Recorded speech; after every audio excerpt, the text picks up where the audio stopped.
When a kidney stone blocks the ureter, doctors have to decide whether to step in and relieve the obstruction or try to remove the stone. The decision usually comes down to how the patient is doing. If the pain is so bad that normal pain medications barely help, or the pain keeps coming back again and again, then it's a sign that waiting isn't working and something more needs to be done. Another major warning sign is finding bacteria in the urine.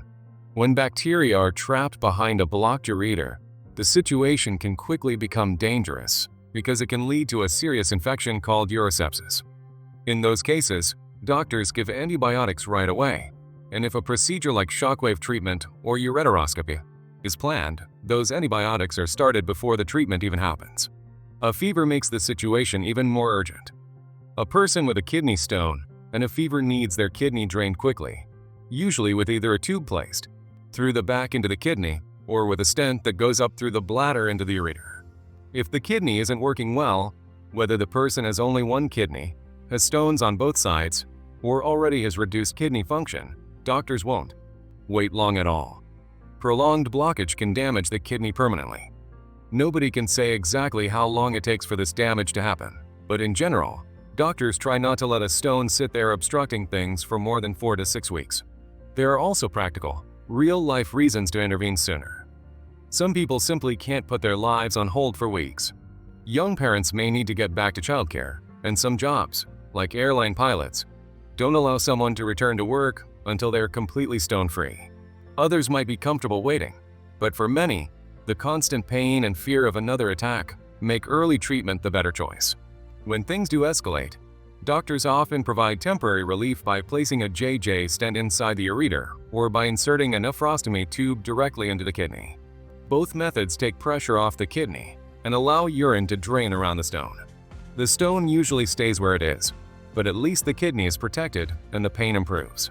Stents can cause irritating bladder symptoms like urgency and discomfort, but they also help stretch the ureter, which makes later stone removal with a small scope easier. Some patients choose to move straight to definitive treatment. Ureteroscopy works for stones anywhere along the ureter, and shockwave treatment is an option when the stone is in the upper or lower part of that tube. Stones in the middle, however, are surrounded by bone, which blocks the shockwaves, so shockwave treatment isn't used there. Whether these treatments can be done immediately depends on what the hospital has available. Not every center has the equipment or specialists on hand every single day. When the kidney is obstructed and infected, everything becomes more urgent. Antibiotics alone don't reach the infected area well because the blockage traps the infection inside the system. In those cases, the first priority is to decompress the kidney, relieve the pressure, before doing anything else. Only after the infection settles down do doctors move on to actually removing the stone. There's some debate over whether it's better to use a nephrostomy tube or a JJ stent for an infected blocked kidney. A nephrostomy tube avoids the need for a general anesthetic and allows doctors to monitor urine output directly. Some people believe it may reduce the risk of pushing bacteria into the bloodstream compared with inserting a stent, although this is still debated. On the other hand, JJ stents can often be placed with sedation instead of full anesthesia and avoid the potential bleeding risk from placing a tube through the kidney.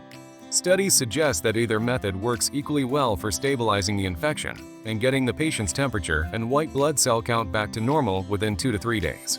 Because of this, the choice is usually left to the urologist, who decides based on the specific situation and what they feel is safest for that patient.